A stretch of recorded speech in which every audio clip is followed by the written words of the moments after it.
Beyond Emissions Podcast. Welcome to Beyond Emissions Podcast, where our mission is a world that is beyond emissions. And of course, that requires some dreaming. That requires some thinking. Using this noggin here, right? So just like my grandpa used to say, so we got to use this noggin today, but we've also got to do a lot of listening. There's a lot of talking going on in the world. And, one of the points I want to make here at the Beyond Emissions podcast is to bring experts from around the world on the show so they can share their expertise and their point of view about how we can get to that world that is beyond emissions. And, today's guest, our special guest of honor, I'll start by saying his name is Will Harris. He's from White Oak Pastures, and we'll be getting into the details of what his business does and, of course, the science of how he and his way of doing farming, regenerative farming, is actually going to help us get to that world beyond emissions. It's amazing, the emissions reduction that is going on with his type of farming, his regenerative farming that is being done in Georgia. It's fantastic. Not only is grass-fed and regenerative farming great for your health for many reasons, which is what I always thought. Yay, it tastes good. It's good for your health. That's the main thinking I've always had. But I've always thought, you got to feed the masses. You got to have these big factory farms. We're in Central California, United States of America. Got dairies, and Harris Ranch is down by the I-5, and you drive by and it looks like a big concentration camp down there, but you just think to yourself, well, that's what they're for, to make meat, and you never think of it. It's just the factory farm has been a way of life. I've been surrounded by it my entire life, my dad being a master mechanic for John Deere and going out on the job sites when I was just a little kid while he would go fix equipment. The factory farm was just a way of doing it, and I thought it was the only way of doing it. Well, the other day, this is where we have to listen to experts like Will Harris from White Oak Pastures on Beyond Emissions today. We bring experts on so they can teach us, not so we can continue in our ignorance. And of course, for those of you in Rio Linda, ignorance is thinking you know, but you don't know. It's not a pejorative in this case. I was ignorant. Completely ignorant. And then the other day, just a couple days ago actually, I tuned into one of my other favorite podcasts besides Beyond Emissions. I'm listening to the Joe Rogan Experience while I'm on my elliptical doing my workout. And this guy comes on. His name is Will Harris, White Oak Pastures. He's our guest today. And he opened my eyes. His education that he ran Joe's audience through and myself was amazing. And how it fits into Beyond Emissions and our mission here on this program is the fact that, I believed the misnomer wrongly, incorrectly. I believed the wrong things. I did not know all the facts. And all I saw was, the answer is technology for everything. The answer is we've got to get rid of cows. I was one of the first adopters of buying Impossible Burger at Costco, thinking I was doing a good thing, reducing emissions and, eating pea protein instead of meat. I love meat, but I was one of the first triers of that, if you will, because I was ignorant. Again, ignorant being I thought I knew, but I didn't. And this man opened my eyes. Will Harris from White Oak Pastures. Welcome to Beyond Emissions. Thanks for coming and enlightening us today. Josh, thank you for having me on. I appreciate being here with you. Thank you, sir. You're very welcome. And wow, just start with that premise right there. I am one of millions of listeners out there who tuned into Joe Rogan the other day and just had our mind flipped upside down because we all believed the wrong information, right? Maya Angelou says, when you know better, you do better, or said, rest in peace. But when you know better, you do better. And after watching that show the other day and hearing the set of facts and science that you present, and it's not just opinion. You have studies by Qantas and so many other studies right there on your farm. Just to give a background, if you don't mind, would you mind introducing yourself to our listeners? Who are you and your history? I know that you've got a family farm, and just kind of where you came from and where you are now. I sure will. So I am Will Harris. My farm in South Georgia is called White Oak Pastures. I am the fourth generation of my family to operate the farm. I'm joined by my two adult daughters and their spouses to run the farm currently. And I have 7 grandchildren who are the 6th generation on the farm. This farm is 3,200 acres. We pasture raise 5 red meat species: cows, hogs, sheep, goats, rabbits. And we hand butcher them here on the farm in a USDA inspected slaughterhouse that I built. And we pasture raise 5 different poultry species: chickens, turkeys, geese, guineas, ducks. We hand butcher them in a separate USDA inspected slaughterhouse I built. We raise certified organic vegetables, honey, pastured eggs, and some other small ancillary businesses that come from the land. Now, your farm is a family farm, 6th generation. That's amazing. Industrialized farming, as I open the program here in Central California. Like I said, you drive over by the I-5 and the 198 and you look down at Harris Ranch, which I love. Harris Ranch. I've eaten there. I've ate their food my whole life. But honestly, you drive by that industrial lot and you look down and it looks like a concentration camp. And it's something that I've always just accepted as being a reality. But industrial farming, that's basically, talk a little bit about the history of industrial farming, how you and your family farmed that way. But once you got wiser to the facts, you changed your mind, right? Talk a little bit about that. Well, I actually have been to the Harris Ranch that you referenced in California many years ago. And when I was there, I ran my ranch the same way, much the same way, and was profitable. And at that time, I enjoyed it.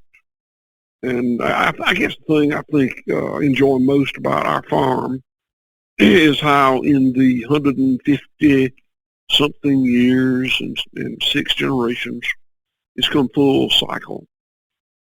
The way my great-grandfather and grandfather would have run the farm would have been very focused on the land and the animals and the local community. My father took over the farm post-World War II, 1946, and he ran the farm as a very industrial, centralized, commoditized monoculture of just cattle. I followed him. I went to the University of Georgia, graduated in 1976, majored in animal science, not animal husbandry, animal science. And I came home and ran the farm very industrially, the same way my father had, for the next 20 years. In the mid-90s, I started to rethink things and began moving away from that production model and wound up in this very different production model. What was the catalyst that made you make that change of thinking, Will? I'm sorry, I was speaking. What would you say? Oh, I apologize for the interruption. What was the catalyst that made you make that change of thinking in the 90s, that made you make that switch? What made you change your thinking on that? I started, I had previously loved that linear, scalable model. It suited my personality, and more is better. But in the mid-90s, I guess I was in my 40s, and I started being increasingly aware of the unintended consequences of that production model. And I didn't like them much. I didn't like the impact that my model had on my land and my animals and my community. First was probably the land. The animals, followed very quickly by the land, and then later the community. The changes that I made for the animals and the land were very intentional, very thoughted, studied, and but the impact on the community was not. It was very organic. I would not have believed that we could have impacted the community, but when we changed the production model for the animals and the land, it did impact the community, and it was very pleasing. My little town, our little town here, is Bluffton, Georgia, and it literally has gone from a ghost town into a very nice, tiny little destination. And it was unintentional. It's just the change in the production model. We became the largest private employer in the county, very, very poor county. And when my payroll went from $1,000 a week to over $100,000 a week, the economic prosperity returned to the little town.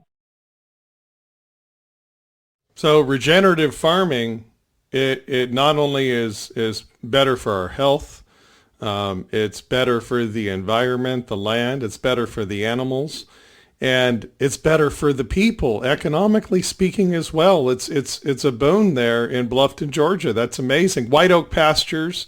We've got Will Harris with us today, kind enough to be on the program. Thank you so much, Will. Beyond Emissions podcast. Like and subscribe. I'm Josh Brum, your host. Thanks again, Will, for being here. One of the things that rocked my mind, that just blew my mind away completely the other day when I was hearing you educate the masses regarding regenerative farming, is that there is a misnomer out there that cows are bad, that cows are causing climate change and problems with too much carbon. The way the farming is done is actually the reason why that's the case, though. You talked about it. I'd like you to go into it a little bit further. The science of carbon capture and how regenerative farming actually versus the industrial farming or switching to Impossible Burgers, that actually your form of farming, regenerative farming, actually will help reduce emissions in the atmosphere. Like you have so much organic matter in your soil versus industrial farms, which are just depleting the topsoil with different fertilizers that are not natural, basically, right? And that sucks out the carbon of the atmosphere with the organic matter and holds it in the ground with the plants. And it's more cyclical. Anyway, I don't want to tell your story. Please talk a little bit about that. The science is amazing. Very interesting. Yeah, it's amazing to me how the message has really caught traction that cattle are destroying the earth. Cattle are destroying the climate. When as a practitioner of 25 years, I'm telling you that is junk science. Junk science. Now, if the message is industrial confinement cattle production is damaging the climate, I agree with you. I would agree and testify for you.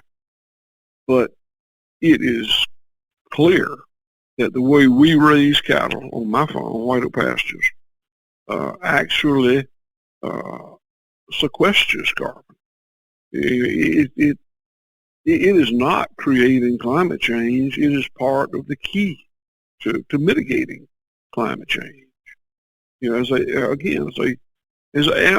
this, as a 25-year practitioner of regenerating degraded land, I can tell you that there is no cost-effective way to remediate degraded land without animal impact.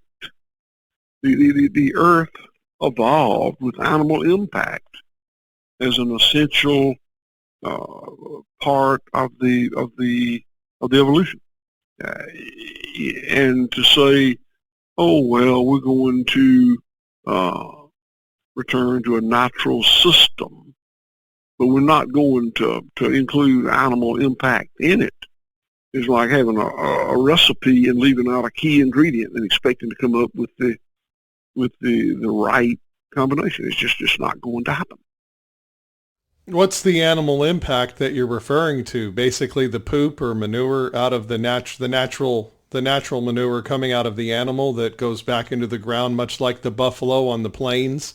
That prior to the white man coming over and shooting all the buffalo many times for sport and reducing that whole population, the Indians, Native Americans who lived on the plains had plenty of buffalo, and we didn't have a Dust Bowl until all of that was just over industrialized in a sense, correct? Yeah. So well, first of all, I think we talk about carbon too much. Let's talk about it more later. But I'm going to be guilty of talking about it right now. Okay. Carbon. So carbon, I say we talk about too much first. Carbon is just one of the many essential cycles of nature that must be operating optimally for nature to yield an abundance. There's the carbon cycle, the water cycle, the energy cycle, the mineral cycle, the microbial cycle. I'd argue there's a grazing cycle, on and on. And all of those cycles have got to be operating optimally for the earth to operate properly, for nature to operate optimally. But we talk about carbon a lot, and I'm going to go ahead and talk about it now, even though the carbon cycle is no more important than the other cycles I mentioned. All of them got to work good, and they're all broken by industrial farming. But let's just talk about carbon. So, we have villainized carbon as being part of its contribution in the atmosphere as a greenhouse gas to cause or help cause global warming, climate change.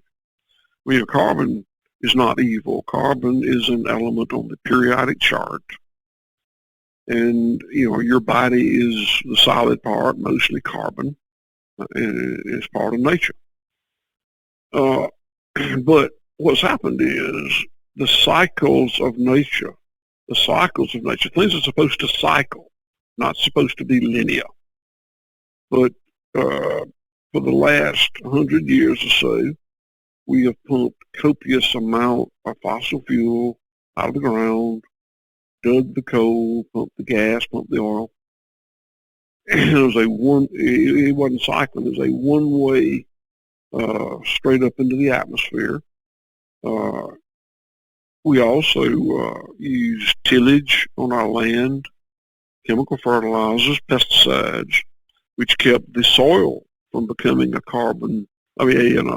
sponge, and sequestering carbon the way it's supposed to. So what we do here is optimize those cycles so that we've got a healthy, thriving microbial population in the soil, which needs carbon. We build that carbon by not using the technology of ammoniated fertilizer, chemical fertilizer, or pesticides or tillage, so that the carbon goes to feed the microbes, and the microbes thrive. The soil will absorb water the way it's supposed to. 1% organic matter in the soil will absorb a 1-inch rain event. A 1-inch rain event on an acre of land is about 27,000 gallons of water. And if your land is 0.5% organic matter, the way mine used to be, it'll only absorb a half-inch rain event. Now, we get 4, 5, 6-inch rain events in the coastal plain of Georgia. But if your land is only a half-inch or a 0.5% organic amount of carbon, it's only going to absorb half an inch of that rain. My land now is over 5%. Wow. I raised it to over 5% by using animal impact for 20 plus years. And it'll now absorb a 5-inch rain event. Now, understand this. I think an acre slice of soil that's like 6 or 8 inches deep, 1 acre, is about 2 million pounds of soil. You can Google that, but I think that's about right. Well, if I've gone from 0.5% to 5.5%, that'd be 5% of that 5% of that 2 million pounds. That means I have 100,000 pounds of carbon in every acre of my soil, every acre of my land, 3,200 acres. That's a lot. And understand that in that 20-year period in which I increased that carbon level, I didn't put carbon out there. All of that carbon came from plants breathing in greenhouse gases like carbon dioxide through the magic of photosynthesis, turning that greenhouse gas into solid or liquid protein or energy or fat. That is the plant. And some of it was in the form of forage above the ground doing the photosynthesis. Some of it got translocated below the ground as roots. And when the animal grazed that plant material above the ground, the roots, some of the roots started sloughing off. And that carbon, where the roots sloughed off, was marooned or in that soil, sequestered in that soil. When then the cow moved on, the plant went back after a day or two to photosynthesizing, building up more forage above the land, rebuilding those roots below the land. And that is like then the plant operates like a pump, pulling in carbon dioxide, turning it into, which is a gas, turning it into solid or liquid fat, protein, carbohydrate.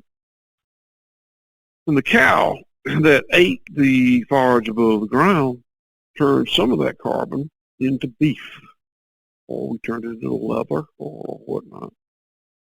Some of it went down to the ground in the form of manure or urine. And that much of that became food for insects and microbes, very, very available food. And then some of it that you hear so much about, the flatulence or the burping, went back up into the atmosphere. That's a pretty small percentage of it was all gas, and a fairly small percentage of it went back into gas. The others went to the solids that were trapped beneath the soil or turned into manure. So, it's junk science to ignore all that. Man, it's incredible to me. And you mentioned it. You don't have to take my word for anything I'm saying. The Environmental Engineering Group, International Environmental Consulting Group, Engineering Group, Qantas, did a very in-depth, expensive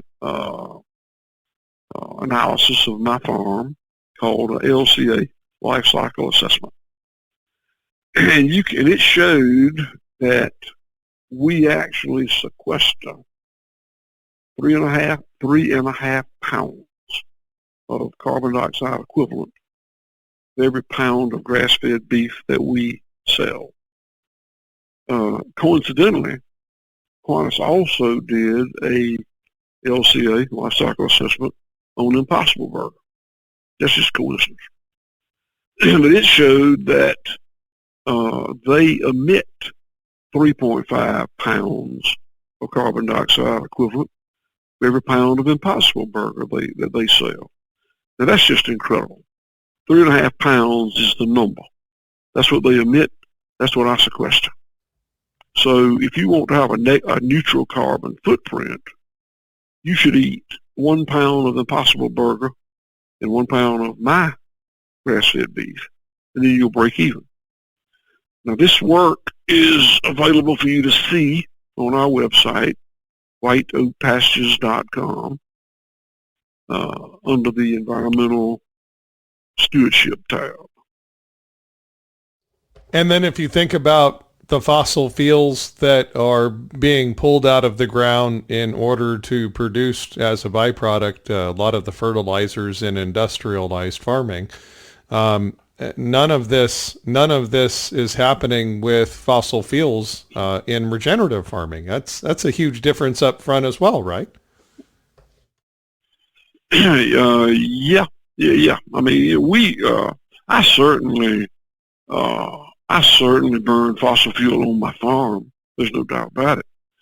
But that fossil fuel that I burn was in the equation. But not as a fertilizer. But not as a fertilizer is what I'm saying. No, you're correct. Oh, yeah, no, not as fertilizer. No. Yeah, it was, of course, the chemical fertilizer is, it's very reductive. The nitrogen in fertilizer actually comes from mostly natural gas. That's part of the process. So you're altering, you're pumping natural gas out of the ground to make the ammoniated fertilizer.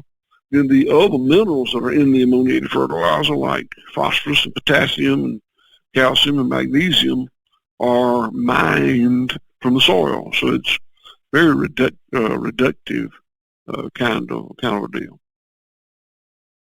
So you're doing it the way God intended, basically, the way that it was done for millions of years. But now, how the history behind it? Obviously, I had a chance to witness your show the other day, but share with our audience. You shared with Joe's audience. I thought it was great. The history of how that all started. The fossil fuel derived fertilizers after World War II. We're not demonizing people. I mean, they had to make a living, and suddenly they could grow double the yield or whatever that was, right?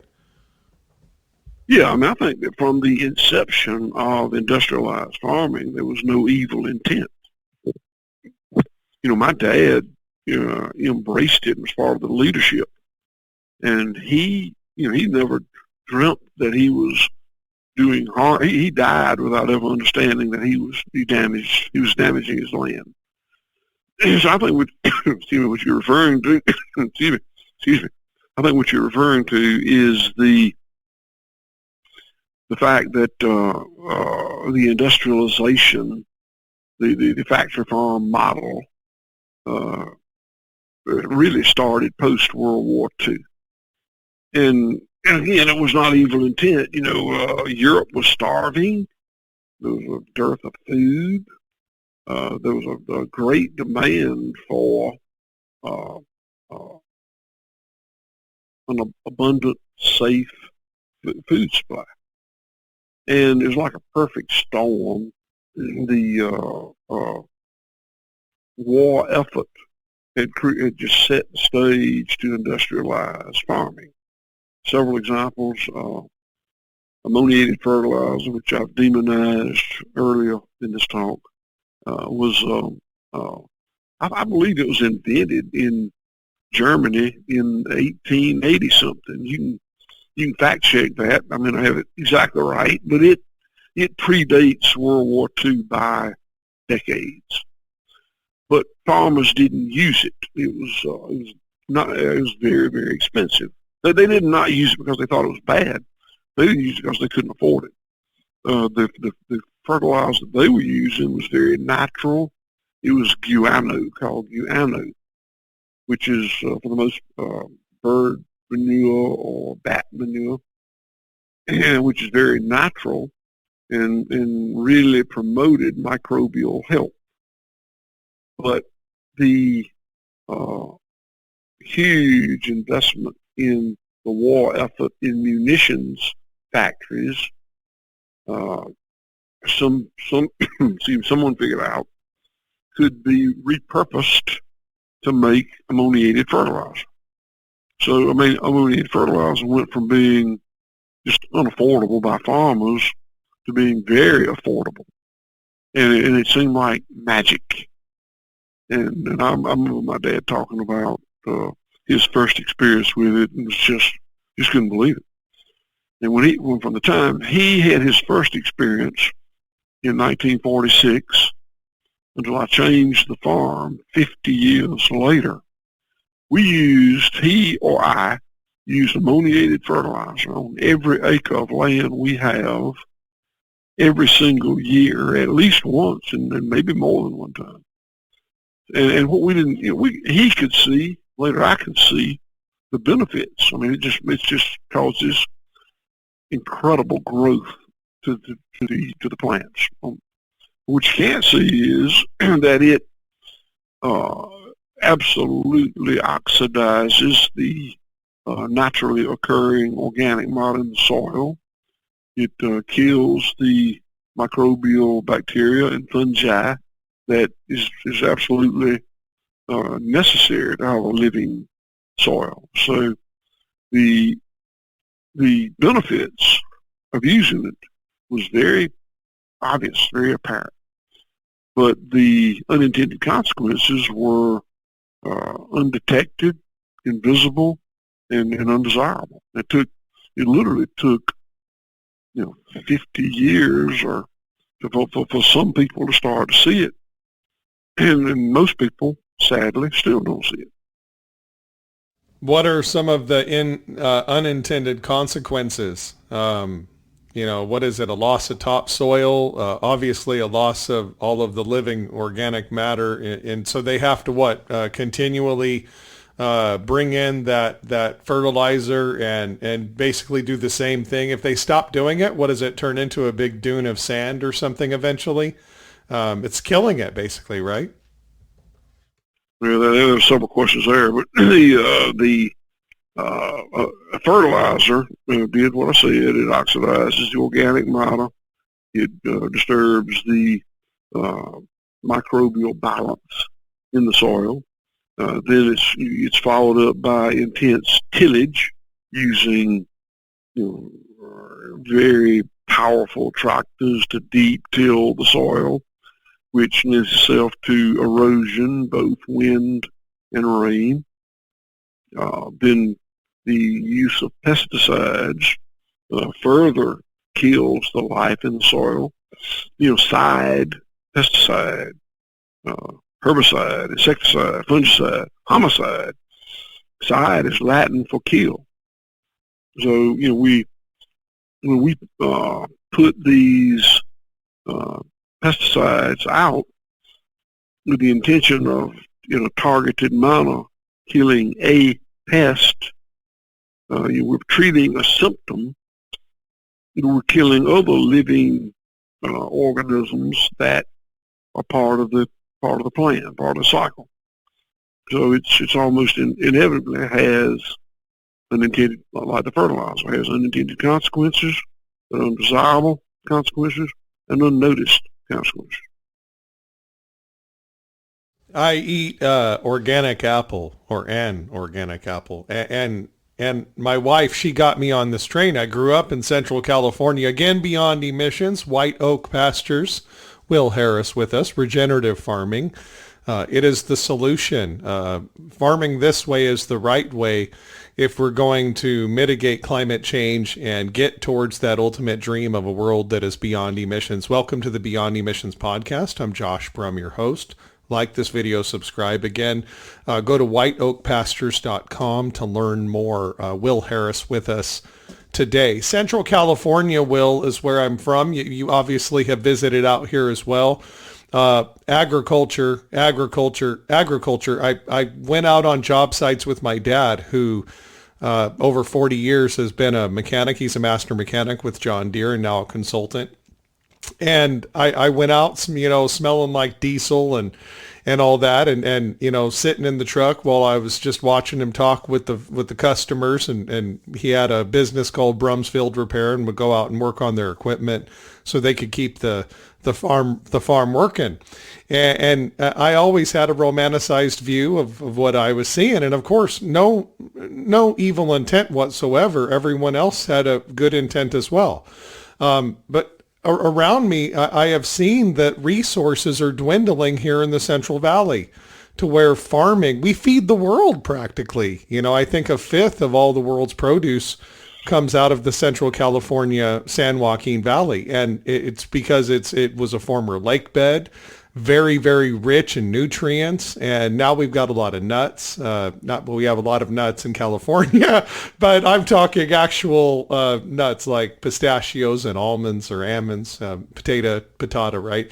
But, I grew up watching, this breadbasket of the world be so amazing and feeding the world. And now, just right before my eyes, not just water, but other resources seem to be dwindling, and it seems to be getting harder for the farmer, especially the family farmer, as corporate farms and big farm, I don't want to say big farm, but big corporate farms are coming in and basically taking over so many of these sectors. What would you recommend? I know you're from Georgia, but what would you recommend to all of us in California that grew up seeing us be the breadbasket of the world and now seeing our resources dwindling? What would you recommend to us? Well, the resources are dwindling. There's no doubt about that. Industrial, centralized, commoditized farming is reductive and damaging. Yeah. I think that most thinking people can come to that realization if they focus on it. I think a different model is needed, and the model. Actually, let me just take a minute and explain something Absolutely. to you. I like for you to. I like to try to show you where I think we went wrong before I try to tell you what I think we ought to do to fix it. So, I don't know if you've ever heard of Savory Institute or not. It's 80-something-year-old Zimbabwean farmer named Alan Savory. No, it's not like Savory Food. It's his name, Alan Savory. So the Savory Institute is a nonprofit, and White Oak Pastures is one of their hubs. They're hubs all over the world that teach and practice holistic land management. And in the Savory field, we talk a lot about the difference in a complex system and a complicated system. A complicated system would be like this phone that we're speaking over right now, this computer I'm sitting in front of, or a factory. That's a complicated system. And what that means is, to me, there's a lot of stuff going on in that complicated system, like this computer, to make it work. And if one component ceases to function, it doesn't work anymore. It cuts off. Compared to a complex system, a complex system would be like your body or my farm. And what that means to me, complex system, is that there's a lot of stuff going on to make it work. And if one component doesn't work anymore, everything else morphs, and it kind of continues to operate differently. And reductive science, laboratory reductive science, works really well on a complicated system, a mechanical, complicated system, like your dad, the John Deere engineer, worked on. It's incredible what you can do. That's how we put a person on the moon. It's just incredible. But it doesn't work nearly as well on a complex living system like your body or my farm, because of the complication I explained to you, the fact that uh, when you try to apply it, reductive science technology, to that complex system, there are unintended consequences, like the ammonium fertilizer oxidizing the carbon dioxide and killing the microbes. And post-World War II is when we, mostly American farmers spread all over the world, started applying that technology that works so well in factories to the living system that is our farms. And when we did, it caused incredible damage. And the incredible damage fell on the backs of the land and the water and the climate and the local economy and the quality of the food and other things. But it was unnoticed and went unnoticed for decades. So it's a damaging system, but it's what we do. Now, the good news is it did what it was supposed to do in terms of making food cheap and abundant and safe. And sadly, it made it obscenely cheap and wastefully abundant and boringly consistent.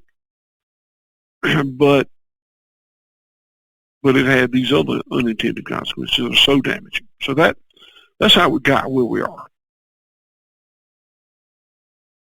Now, recommending what we would do now, you mentioned on the previous program, and I thought it was an excellent way of saying it, is that regenerative farming, how you do it at White Oak Pastures, it's the right way to farm to avoid this mess. You mentioned, though, it's not scalable, but it is replicable.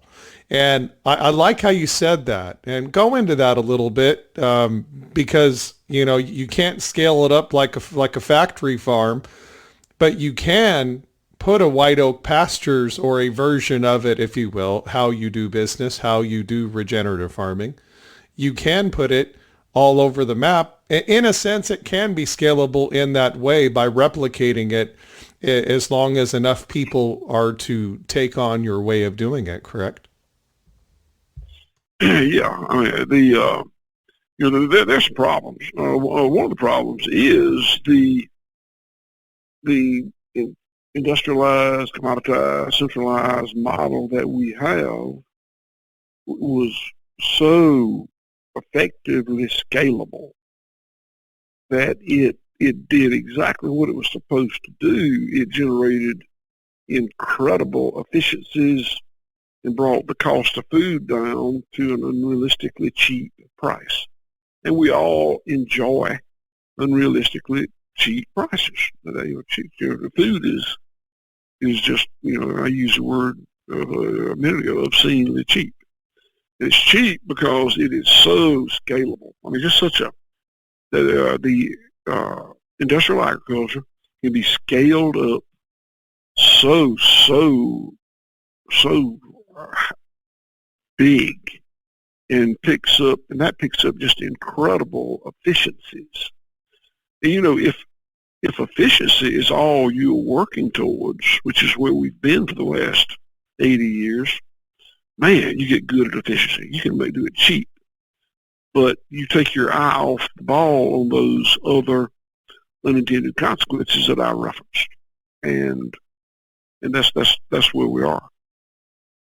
If we go back to the sides, all the poisons being used for good intent, no evil intent, but nevertheless, like I said, my wife getting me that organic apple or that organic grass-fed milk.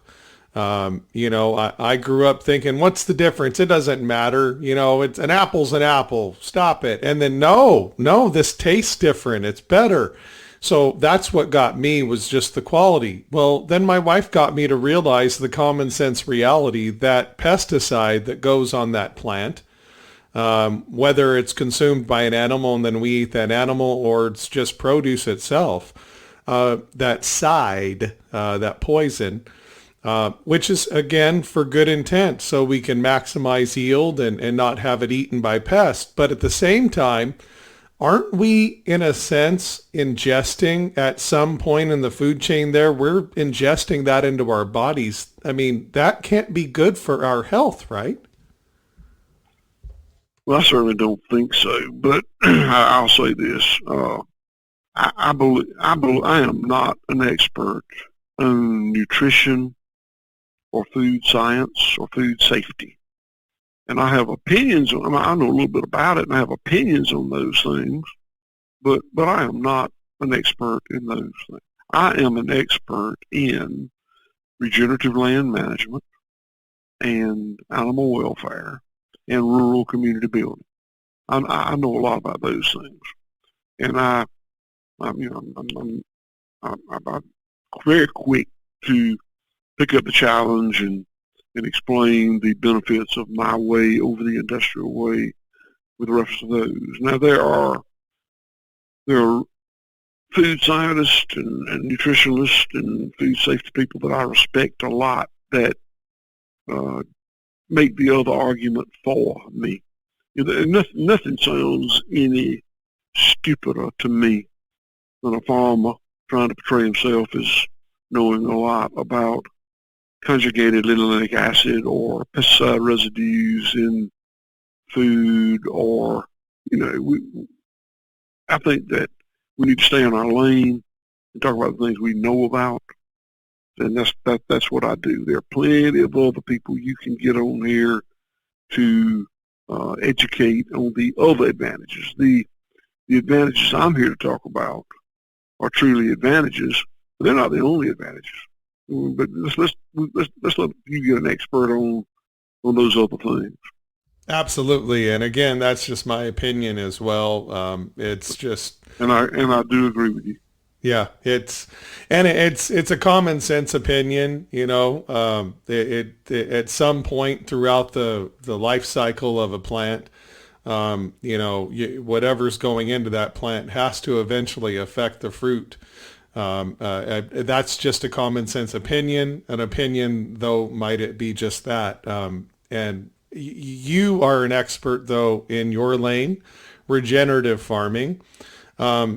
Being out here in the San Joaquin Valley, where I grew up, a lot of crops being grown for feed, and corn being a big crop that is utilized for feed. And it fattens up the animal very quickly, and makes the animal grow very fast, and a lot of fat, marble, etc. But you talked a little bit about that on the show I watched the other day, and I was very interested in the life expectancy of an animal that's grown, animal welfare, grown in an industrialized manner. It is made to grow very quickly and be harvested, but it's not great for like you mentioned something in regards to the life expectancy of your animals in a regenerative farm environment, if left alone and given a pardon, versus an animal that is grown in an industrialized setting. Talk a little bit about that, if you don't mind, Will. Sure. So during the height of the COVID pandemic, the food chain broke. I was putting on my boots one morning, and CNN was on the TV, and the headline was that the president of Tyson was quoted as saying the food chain is breaking. And he was right. It was. These huge mega plants that are processing plants, slaughter plants, that are fed by these huge CAFO, confinement animal feeding operations, were absolutely breaking down. And it was not amusing to me, because I don't want to see anybody have hardship. but I own a farm that was producing 10 different species of animals, and I own 2 slaughterhouses on my farm, and we never missed a lick. Now, we could have, but we didn't. And the reason is because our system is highly resilient. Not nearly as efficient as those huge $100 million plants that are so scaled up. I'm not as efficient. We have a lot of resiliency, and we never missed a day. But not only did those huge plants have to shut down, and they did, that caused the animals, particularly the pigs and poultry, to back up in the CAFOs, confinement animal feeding operations, and hundreds of thousands of animals were euthanized because they didn't have anywhere for them to go.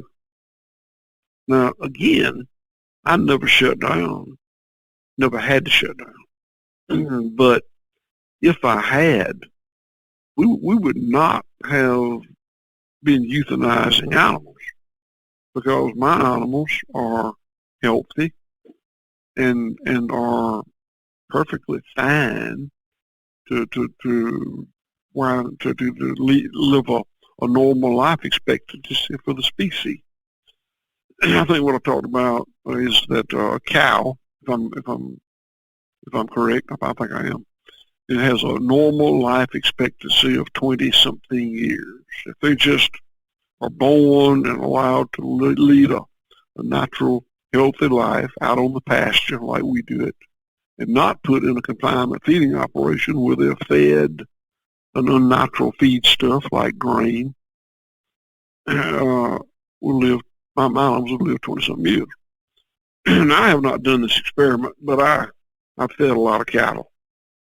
And I believe confinement fed corn to cows in the first 20 years of my life, of my career.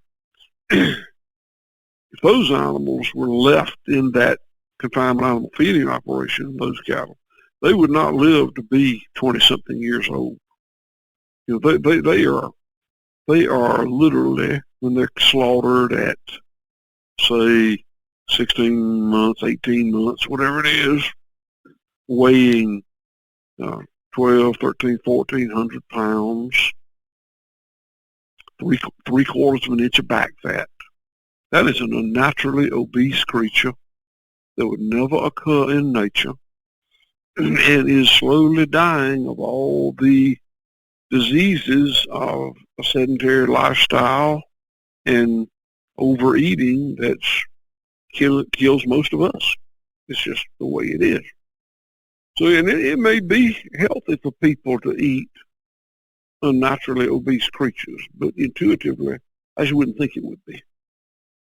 Yeah, and I've always thought of the grass-fed beef that my wife and I consume now that we've switched over to grass-fed. It's got a different taste, a different flavor to it. And my wife says, and forgive me, I'm giving her a lot of credit. I'm not the smartest cat in the room. I give my wife a lot of credit for helping me understand some of these things and switching me to grass-fed and organic. But she's always mentioned that with the grass-fed, you get some of the fat that you get in the meat is better for you, and mentions omegas. And I'm not sure if that's correct, so forgive me for my ignorance, Will. Is grass-fed meat healthier for you by chance? Well, again, you're getting into, I mean, I personally, I think so. As a farmer, in your opinion, as a well-read farmer, I believe it.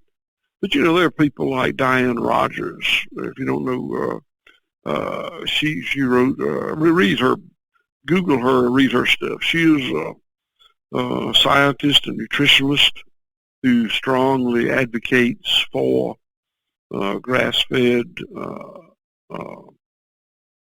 animals and, you know, a healthier kind of a lifestyle. There are others out there.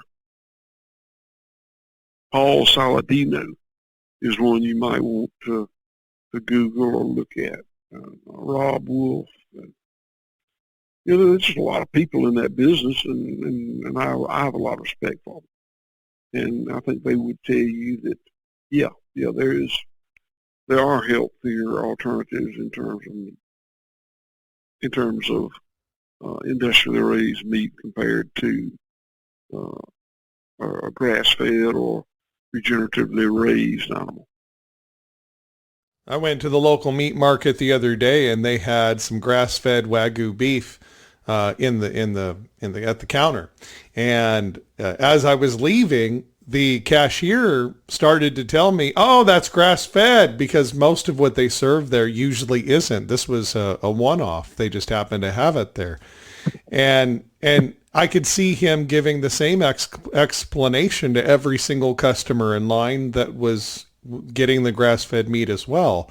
In his explanation, and it sounds like it's something a salesman told him to say, not lying or anything, just something that they're regurgitating. And he mentioned that the flavor's different, so don't trip out. The flavor's a little different than what you normally have. It's a little more gamey flavor, and that's what they were telling us. And I thought to myself, wow, our palate, I mean, just like when we were kids, I hated blue cheese, and now I love blue cheese. I mean, our palates get used to something one way or the other, right? And it's really, what is your taste and what do you prefer? And so it's just an opinion. But do you share that opinion that it's got a little bit different flavor? And I prefer it myself, of what I sense to be, that to be the case. What do you think? Oh, it definitely does. If it tastes just like grain-fed beef, it's probably not grass-fed beef. That's it. And similarly, I hate it when I hear, and I hear it occasionally, other grass-fed producers claim that their beef is as tender as any prime beef you've ever had. It's not. It's just probably not. And I hate it when they set that expectation. I would much rather all of us just tell it like it is. This is good beef. The ground beef may be the best ground beef you've ever had. And the braising cuts that you cook with wet heat, you can cook it till it's as tender as you want it. It's probably going to be really, really, really good. The steaks that you grill are going to taste really good. They're not going to be as tender as a prime cut of beef. And if that is off-putting for you, you probably shouldn't buy it. But most people that I know find it to be competitive with its overall attributes. It's likely that a consumer could buy grass-fed ground beef and grass-fed braising cuts like roasts, and choose not to buy grass-fed steak. That's okay. That's fine. White Oak Pastures, Will Harris, joining us today on Beyond Emissions. And you hear us, where's the beef? We're talking about it right now. And it's in regards to regenerative farming, what Will and his team, his family, his community specialize in. And I want to go there and give you an opportunity. You've educated us today at Beyond Emissions, especially in regards to that ultimate goal of our podcast, which is to mitigate climate change and, actually fight against the miseducation of the public that cows are bad. And farming beef is bad for the environment and for emissions reduction. No, it is not. You have proven with the science, and again, you can go to whiteoakpastures.com and see the studies, the scientific documentation there, showing the actual health of the soil, showing the carbon sequestration of what regenerative farming can do to fight climate change and to absorb the excess carbon in the atmosphere, not be a cause of it. That is what really turned my head on a dime as well. Our mission of Beyond Emissions is getting back to that world as God intended. I remember after the world shut down, if you will, we all were at home, shelter in place. and there wasn't a car on the street. There was just quiet, and we're outside, and it was like, wow, the air, something's different. It's so quiet.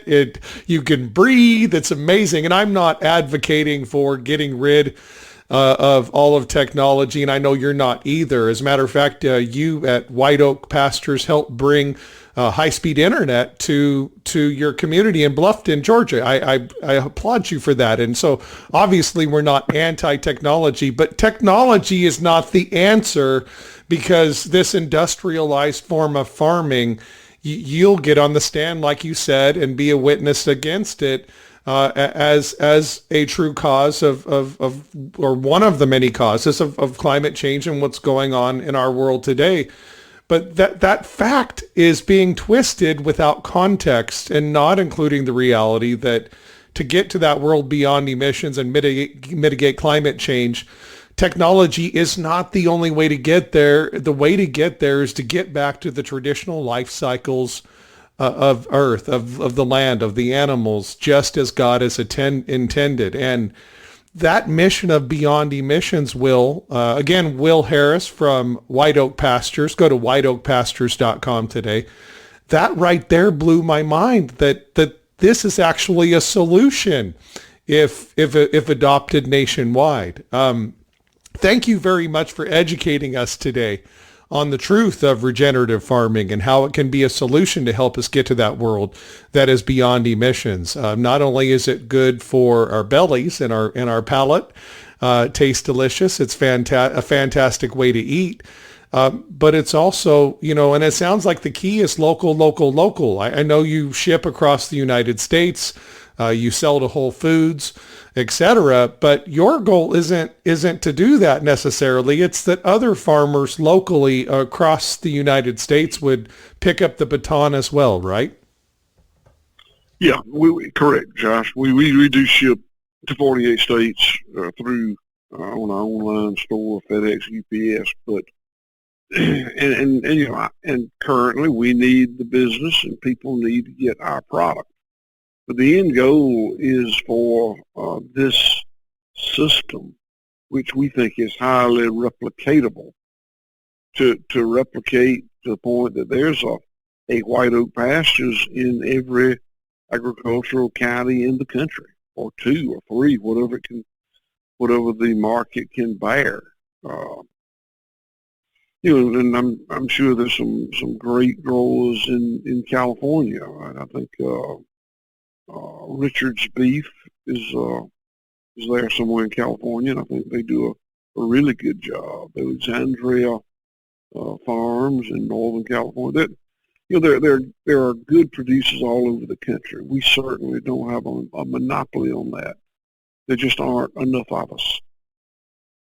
If our listeners at Beyond Emissions, are interested in enjoying the fruits of your labor and your team and your community there in Bluffton, Georgia, at White Oak Pastures, I want you to let them know, please, at how they can contact you. Obviously, whiteoakpastures.com sounds like the best way. But before you do that, would you be willing to kind of just run through again with them what you have on the menu? What can they buy? What can they get shipped to their homes and put in their bellies for their families?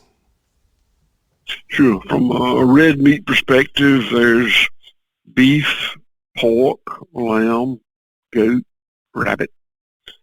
Poultry, there is all grass-fed, pastured.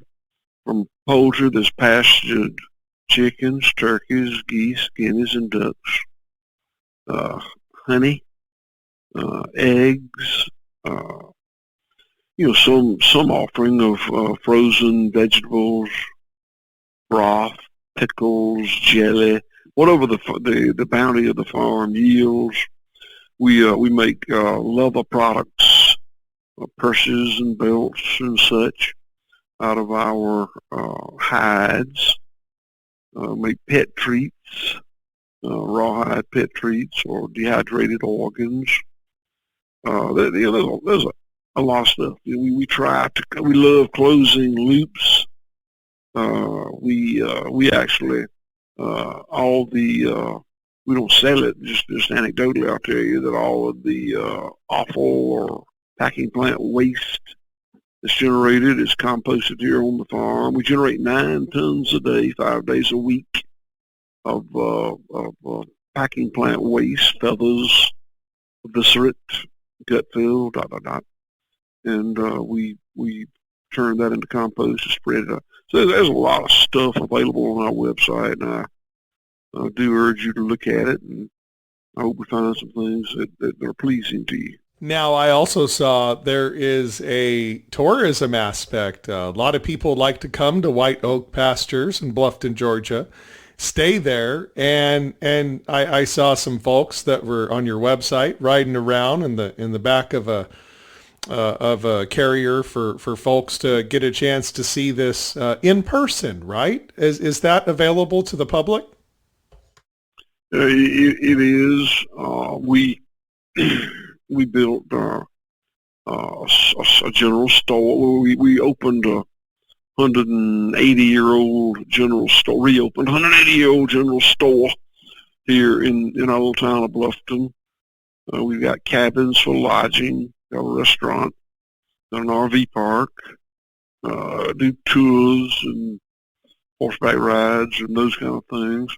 Probably one thing that you people may find interesting, I hope, is that last year we founded a nonprofit for education, 501c3, called the Center for Agricultural Resilience. And we hired a young woman who's a PhD to run it for us, Dr. Carly Redding. And it has really taken off. We offer training and education to people who want to learn to think about food production differently. It's not a how-to farm session. It's a 3-day, 30,000-foot view of where we went wrong, what we can do to fix it. And we do have a 3-month internship program for people who really do want to know how to farm. So there's quite a lot here. We have 180 employees, actually a little over that, but about 180 employees. We're the largest private employer in the county, and we're very, very proud of the contribution that we've been able to make. Oh, that's awesome. Awesome. And families are welcome. I could just imagine sitting there in your restaurant enjoying a delicious grass-fed steak. Oh my gosh. And all the fixins, huh? Oh, a lot of good stuff on your menu in that restaurant people can salivate over. Oh yeah, we serve 3 meals a day, 7 days a week. And it's farm cooking. We got a talented chef from Louisiana, and it's this isn't white tablecloth. This is good from scratch, country cooking. Most of the ingredients, certainly all the protein, comes from here on the farm. Most of the vegetables, all the eggs, food, very low food miles. I can tell you that. You're making me hungry, Will. You're making me, and our audience, definitely. Will Harris, God bless you, and thank you for the education today and your time. I know you're very busy. I heard you a few days ago on what is the most popular podcast probably on planet Earth right now, on Joe Rogan Experience, and the fact that you were willing to come on Little Old Beyond Emissions just shows just how genuine you really are. And I so appreciate it. Your willingness to come on here and share your knowledge and your education and your opinions, I think is just indicative of the kind of man you are. And I greatly respect you and appreciate you for that. Before we go, is there anything parting words for our audience or any other things that you'd like to let them know at Beyond Emissions? Josh, I appreciate you having me on the show, and hope that your listeners will visit our website and come see us. Awesome. Will Harris, thank you, sir. Hang on the line for engineers. Thank you. Beyond Emissions Podcast. Will Harris from White Oak Pastures. Go to whiteoakpastures.com. That's whiteoakpastures.com. And you can get grass-fed beef. Regenerative farming, not only is it delicious, it's also the right way to farm, getting back to the life cycles that were created by our Heavenly Father right here in America, in Bluffton, Georgia, and also an economic boon as well.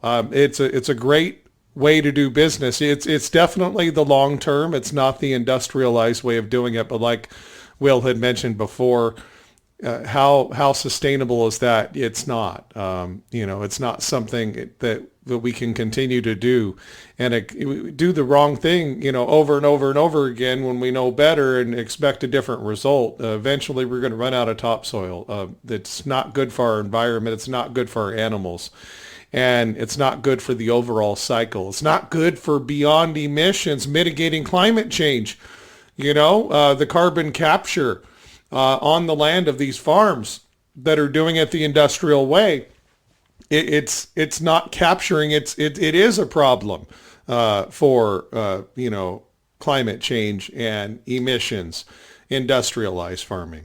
But regenerative farming is the right way to do it. It actually helps mitigate the climate change problem by capturing carbon. We learned so much today. So thankful for Will Harris joining us on Beyond Emissions. Amazing guest and just a friend of the show. We're so thankful that he came on the program. And again, I recommend that you don't take our word for it in this discussion. Go to whiteoakpastures.com. Look at the science. Look at the studies done by Qantas right there. You don't have to just take our word for it. You can go look at the logic and the common sense and the science of it. They've got it on their website, along with amazing, amazing meat. That's right, delicious.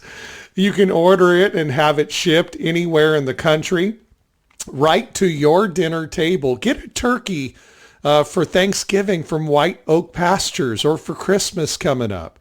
When folks are over and you're serving that delicious bacon that was made on a regenerative farm, whiteoakpastures.com is the place to go. And we're so thankful that Will joined us on the program today. Thanks for joining us as well. If you'd like to find out more, just put in the comment section there your thoughts. Join the conversation, like our video, subscribe, hit that reminder bell in the corner so that you can be a part of the ongoing conversation of what it's going to be like to live in a world that is beyond emissions. God bless. Have a great day.